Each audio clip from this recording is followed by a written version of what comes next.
وسؤال خطير لازم تسأل نفسك، شلون صدام حسين عاش كل هاي السنين بدون ما واحد يختاله؟ شلون نجا من مؤامرات داخلية وخارجية؟ شلون كان يعرف شنو راح يصير قبل لا يصير؟ الجواب مو مثل ما تتوقع، مو الحرس الجمهوري أو المخابرات ولا حتى جواسيسه اللي بكل مكان. الجواب هو ولد صغير من كركوك. اي نعم، مثل ما سمعت، ولد صغير من كركوك ما يتجاوز عمره 12 سنة. هذا الولد كان عنده قدرة مرعبة، مجرد ما يمسك صورة إنسان يعرف إيش وقت راح يموت. وصدام كان يعتبره أهم من كل وزرائه، بل أهم شخص بحياته، حتى أهم من عائلته وأقرب المقربين إليه. لكن المفاجأة اللي ما حد يعرفها إن هذا الولد اختفى فجأة من داخل القصر، بدون أثر، بدون صوت، بدون أي تفسير. ومن بعد ما اختفى بدت كل المصايب تنصب على راس صدام، وحدة ورا وحدة، لحد ما سقط وانطوت صفحته. من هو أحمد؟ وشلون اكتشفوه؟ وشلون وصل للقصر؟ وليش هرب؟ خليك لنهاية القصة اللي راح تسمعها اليوم. إذا ما تخوفك فمعناها ماكو شي يخوفك. سنة 1984 العراق كان وسط حرب طويلة، خوف، أخبار من الموت. وبليلة 14 شعبان صار خسوف قمر غريب. الناس طلعت للسطح تباوع، بس داخل بيت بسيط بكركوك كان اكو شيء اخطر من الخسوف نفسه. احمد وابوه قعدوا فجأة على صوت صراخ قوي طالع من غرفة احمد. ركضوا لغرفة احمد، لقوه جالس بنص السرير يرتجف، يتنفس بسرعة، عيونه مفتوحة وكأنه شاف شيء مو طبيعي. الام حضنته، الاب بدا يقرأ قرآن على راسه. وبعد دقائق احمد هدى، بس قال كلام غريب جدا. قال شفت حلم كأني أطوف بالكعبة بس ماكو أحد، الكعبة خالية والسماء تمطر، وفجأة أجى رجال كبير بالعمر ووجهه ما واضح. سألني شو اسمك؟ قلت له اسمي أحمد. قال له اسمك على اسمي، ومسح راسي وراح. الأب هنا تغيرت ملامحه وبصوت منخفض قال له ابني، هذا الحلم لا تحكي لأي شخص، لأن ممكن يوديك للهلاك. أحمد ما فهم بوقتها، بس هز راسه ما يخالف يابه. بعد أيام أحمد رجع من المدرسة وقال لأمه باكر خالي راح يجيك. أمه ضحكت وقالت له مستحيل، خالك بالجبهة والجبهة مشتعلة، منو يعطي إجازة حتى ينزل؟ لكن ثاني يوم الأم انصدمت من شافت إن أخوها بالباب. كانت صدمتين، الصدمة الأولى إن أخوها كان بالجبهات الأمامية فالحمد لله من رجع، والصدمة الثانية هي شون ابنها عرف إن خاله باكر راح يجيهم. لكن هاي كانت بس البداية. بيوم من الأيام أحمد قعد يم أبوه وقال له بابا، جارنا أبو علاء راح يرجع بتابوت يوم الخميس. الأب عصب وقال له استغفر الله، شنو هذا الحكي؟ أحمد قال له أنا ما أحكي، أنا أشوف. الأب حاول ينكر بس الخوف داخل قلبه. وجا الخميس، صراخ بالشارع ونساء تلطم ورجال يشيلون تابوت. أبو أحمد هنا طلع ركض وشاف التابوت بعينه، وشاف بيت أبو علاء كلهم يبكون. هنا أبو أحمد حس إن الدنيا سودت بوجهه. ابنه عرف قبل يومين شنو راح يصير ببيت أبو علاء. أم أحمد راحت للعزاء وبسوالف نسوان وبدون قصد قالت ترى أحمد ابني قبل يومين قال أبو علاء راح يموت. الكلمة هنا انتشرت مثل النار بالهشيم. بأسبوع واحد صار بيت أبو أحمد مزدحم، يوميا تجيهم عائلة، كل عائلة تجي كان عندهم سؤال واحد، هو يسألون على ابنها أو تسأل على أخوها أو تسأل على زوجها اللي بالجبهة، راح يرجع لو ما يرجع. وأحمد هنا صار يسوي شيء يخوف كلش. قام ياخذ الصورة، يسكت دقائق، يباوع للوجه اللي بالصورة ويقول هذا يرجع سالم أو هذا راح يستشهد.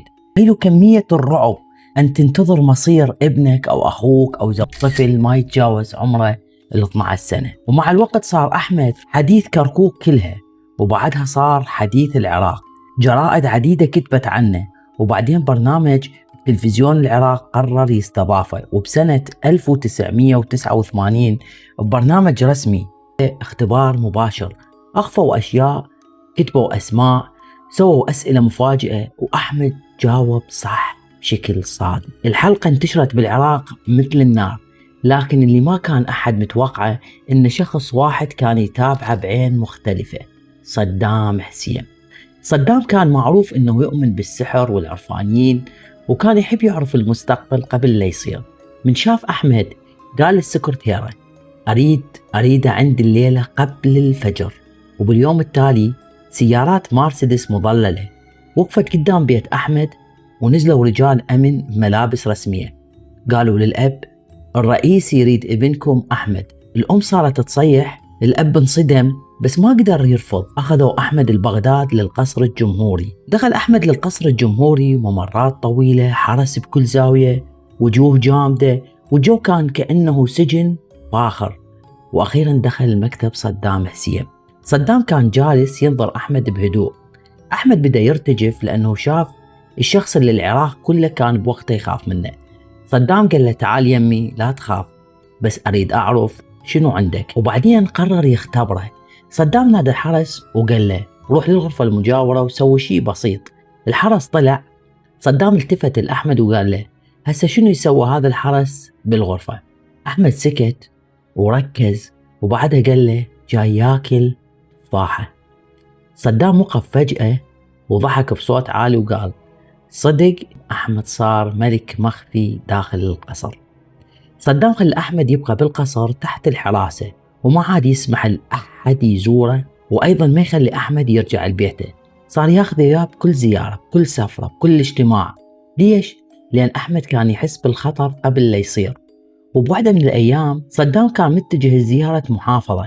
أحمد فاجئه وقال له: سيدي لا تطلع، أكو اغتيال اليوم.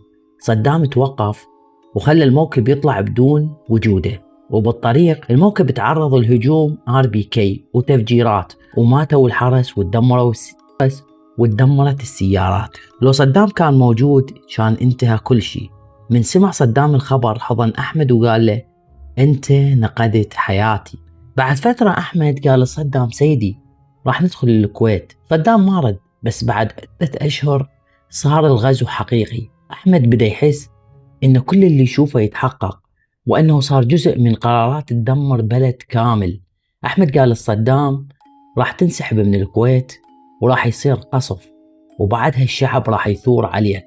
صدام انزعج من هذا الكلام وما حب يسمعه، لكن كل اللي قاله صار: قصف التحالف، انسحاب الجيش، وبعدها الانتفاضة الشعبانية. هنا أحمد عرف هو مو مجرد شخص يتنبأ، هو شاهد على خراب قادم للبلد. أحمد دخل على صدام حسين وهو مرتبك وقال له: سيدي، حسين كامل راح يخونك ويهرب للأردن ويسرب أسرارك. صدام غضب بشكل مرعب وقال له: تتهم حسين كامل بالخيانة؟